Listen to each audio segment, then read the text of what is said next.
Hey, what is up, everybody? This is Cam Jennings, aka Cam Fats, coming at you on behalf of EpicConversions.com. I want to welcome you to another episode of Index Card Insights. Hope you're doing amazing out there on this fine Monday afternoon. As I do Index Card Insights, what are we going to talk about? So today, I want to tell you a story about differentiation. I want to talk about differentiation today, how you can differentiate yourself, how you can stand out from the crowd, how you can get more people interested in what you have to say and what you have to sell. Okay, so I think let's start this. I want to talk about my washing machine. So we have a very interesting washing machine in my house. It's a good washing machine. We've had it for several years. It does a good job, but it's got a unique feature on it. And what it has is it has this alarm when it's done. Now, you could turn the alarm off if you want, but we don't turn the alarm off. We leave the alarm on. So when it's done with its cycle, it absolutely has this alarm that goes off, and it's a really loud, annoying alarm. And it goes on just a little bit longer than you think it should. Like, it feels like it should go on so long and then it should shut off. You have this like internal clock in your mind about how long the alarm would normally go off, and then it turns off. Well, this alarm goes on a little bit longer than that, right? To a point where you really notice it. Like, you're like, is this thing ever going to shut off? And then it shuts off, right? And at first, I was like, man, something is wrong with this stupid alarm. It goes on way too long. It feels like it's going on just too long. It's very annoying. And then the more I thought about it, the more I realized that, like, actually, that's probably by design. It probably goes on that long because it's impossible for you to not pay attention to it, right? You hear the alarm go off and it's like, oh, the washing machine is done, right? But if you're busy doing something, you might just kind of forget about it. Except with this alarm, it goes on longer, an awkward length of time. It goes on longer than you think it should. So it really kind of like reinforces in your mind that the washing machine is done and it's time to go handle it. I think it's pretty interesting. It's a good example of how you take something that normally you would just kind of tune out, and it kind of forces you to pay attention to it. So this is kind of differentiation right here. We can take from that. We can take from that and apply it to our marketing. Let me give you another example. So a show that we watch sometimes, we used to watch, called Family Guy, and a lot of people know what I'm talking about. Everyone has heard of Family Guy.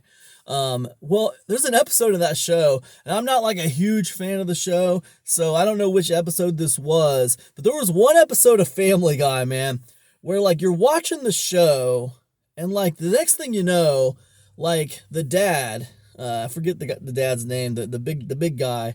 Now all you fans of Family Guy out there are gonna like roast me over the coals because I don't remember what the dad's name is. But anyways, the dad, he was it John? I don't know. The dad, all of a sudden he starts fighting with this chicken, right? He starts getting in a fight with this big giant chicken. And like this fight with this chicken, it must have lasted like 15 minutes in the episode. It was just like the whole episode of him fighting this chicken. We have like this internal clock in our mind with like action scenes and shows and stuff like that. We don't realize it. But it's like the same internal clock in our mind with the washing machine. Like, why would I have like an idea in my mind of how long that alarm should go off on the washing machine? Like, I have it in my mind because I've heard a bunch of alarms go off for about that long, right? And this one went on longer than that long. So why would I feel like the fight between, I want to say Stewie, but it's not Stewie, that's the kid. Anyways, why would I have a feeling like the fight between the dad and the chicken went on too long, right? I felt that because I got like this internal clock in my mind about how long that should be, right? About how long an action scene should be in that show. Like, I already have this idea in my mind. I don't think about it, but it's there. Like, I got this internal clock in my mind that kind of tells me about how long things should be. And like when things adhere to this internal clock, if I'm like not that interested in it, but I'm just kind of like sort of paying attention to it, as long as things are adhering to that internal clock, like I kind of start tuning them out, or I kind of start zoning them out if I'm not that interested in it. But as soon as something disrupts that internal clock, as soon as something like does not adhere to my internal clock, like the washing machine alarm, or the episode of Family Guy where, God, it's driving me nuts. I can't remember that guy's name. But where like he's fighting that chicken, and it goes on for like 15 or 20 minutes. It's crazy how long it goes on for. But when stuff like that happens that doesn't adhere to my internal clock for what I think that should be, like now all of a sudden I'm paying more attention to it. I was talking to my wife about this, and I said, and she said to me, well, I don't know if that's always true, because when that happened on Family Guy, I wasn't paying more attention to it. I was zoning out the whole fight. Like that wasn't interesting to me at all. And I said, no, I understand what you're saying, but it's not the fact that you're paying more attention to the fight. It's the fact that you're paying attention to the fact that this is not normal. You're more aware of the show itself. Even if you're not paying attention to what's happening in the show has made you wake up to the fact that it exists. You know, you're not just like kind of tuning it out. Now you're like very hyper aware of it because it's not doing what it's supposed to do. It's doing something different. Another example of this would be like, I remember this one time, I used to sleep to the radio. You know, I used to go to sleep. And there was this rock station I used to listen to back when I lived in Florida. And I'd go to bed listening to this rock station. And whenever I woke up in the morning, it'd always be like rock music playing, you know, in the morning when I woke up. But one morning I woke up and it was like this song, the Macarena. You guys don't know what that is, you can go look it up. But anyways, the song, the Macarena, was playing, you know, and I'm kind of waking up and like the damn song keeps on playing. Like, and they had this song played on loop, and it was just looping over and over and over again. So finally I'm fully awake and I'm like, man, what the hell is going on with this Macarena song? It just keeps on playing. It wasn't rock music at all. So anyway, eventually come to find out, the rock station was changing format.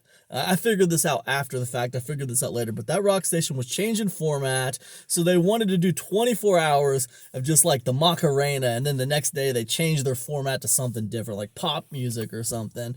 But for 24 hours they did that. But the point is, you know, I was just listening to rock music, and I would go to bed listening to it, and I'd wake up listening to it, and I didn't think much of it. It was just part of my routine. But when they switched it, now all of a sudden I was hyper aware of it. I was hyper aware of the radio station. You could have asked me the weeks leading up to that, what songs did I hear on the radio?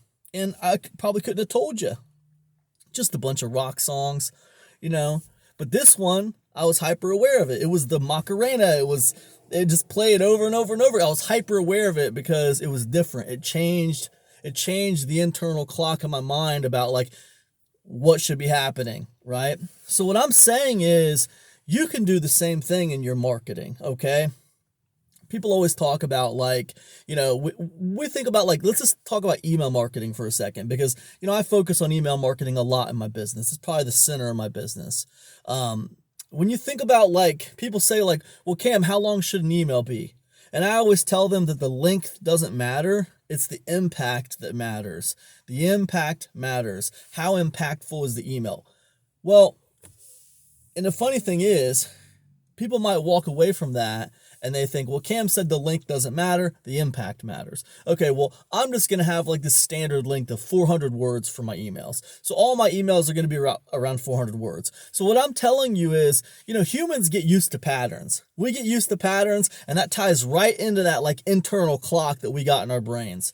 So if you just make all your emails 400 words or right around 400 words, and they're all very similar in how you speak to them, well then, you know, you got to understand, people get used to that pattern, and they could start to tune you out if they're just sort of interested in what you have to say. You know, maybe you're not talking about something they're hyper interested in. Maybe generally they're interested in what you have to say, but, you know, they also kind of go back and forth and they tune you out sometimes. Well, you can avoid being tuned out sometimes by email. You can avoid being tuned out by being more unpredictable as far as like the length of your emails, as far as like how you approach the emails. Of course, you want to be impactful in your emails, but how do you approach them? You know, What if every single email was an FAQ? You know, what if every single email was some kind of story driven email where you tell this big long story? What if every single email talked about a book that you read? You know, like that's a pattern, you know, and people would start to develop this internal clock, you know, as far as like what they expect and how long the email is going to be from you, right? So like what's going to happen is that's going to open you up to being tuned out.